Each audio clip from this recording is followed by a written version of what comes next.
The man who lost everything to betting. This is the story of a man named John, a father of 3 and a husband. John was once a hard-working man who loved his family deeply.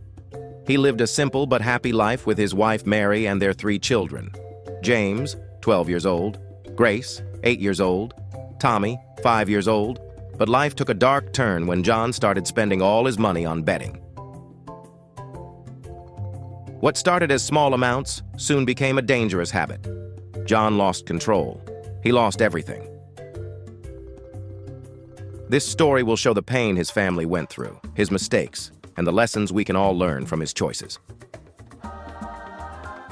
A happy family that fell apart. At the beginning, John's family had little but lived happily. John worked as a carpenter. He came home every evening to his wife Mary, who welcomed him with a smile. Their 3 children played in the yard, laughing and enjoying life. Mary managed the small money John brought home. She made sure there was food on the table, the children went to school, and the house felt warm and full of love. One day, John's friend introduced him to betting. "John," his friend said, "why work so hard when you can make quick money? Just place a small bet. You might win." John thought about it. What's the harm in trying once? He asked himself. That one try changed his life forever. The beginning of the problem.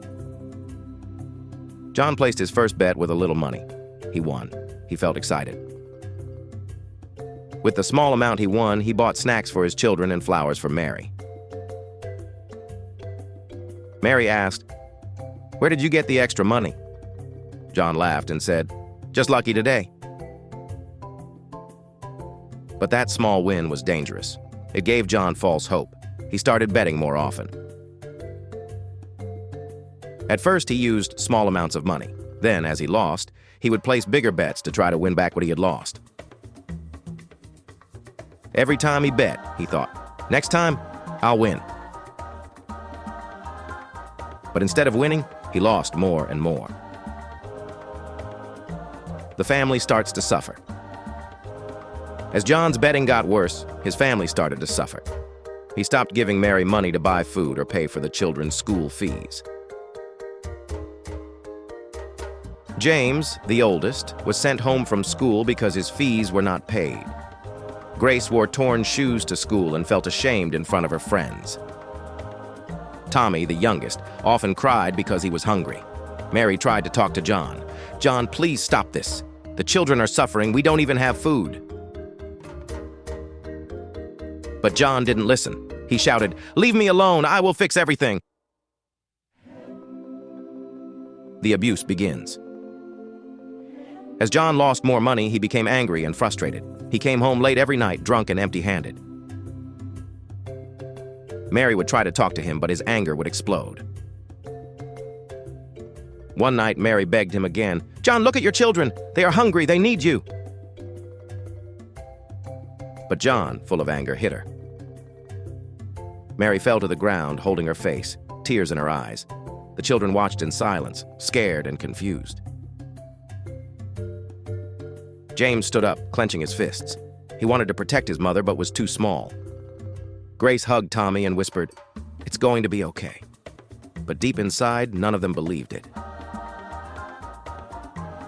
Losing everything. John's life continued to get worse. He borrowed money to bet, thinking he would win and solve all his problems.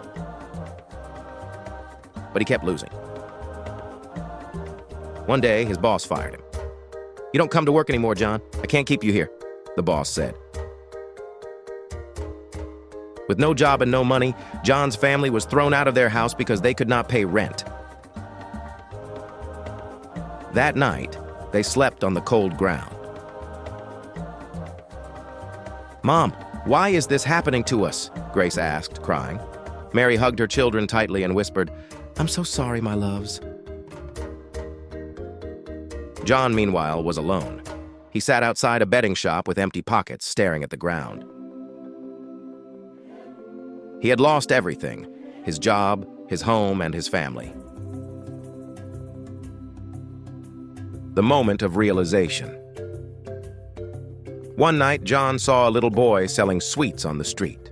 The boy reminded him of Tommy. Suddenly, memories filled his mind. Tommy crying from hunger. James coming home without school fees.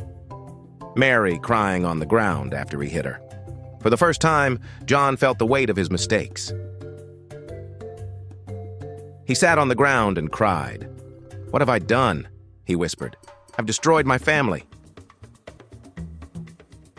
A new beginning. John knew he had to change. He went to a local support group for people struggling with gambling. "I've lost everything," he told them. "I want to stop. I want to fix my life."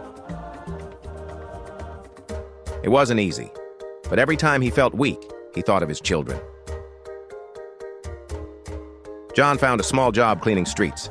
He saved every little bit of money he earned. After months of hard work, he went to find Mary and the children,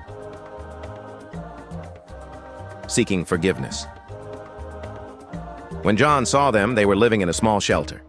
He knelt down in front of Mary and the children, tears in his eyes. "I know I don't deserve your forgiveness," he said, "but I have changed. I want to make things right." Mary looked at him with pain in her eyes. James asked, "How do we know you won't hurt us again?"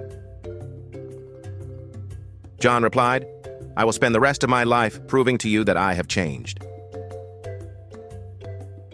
A lesson for us all. John's story is a painful reminder of how betting can destroy lives. But it also shows us that change is possible. Final message, period. Don't let bad habits control your life. Don't take your family for granted. They are worth more than any money in the world.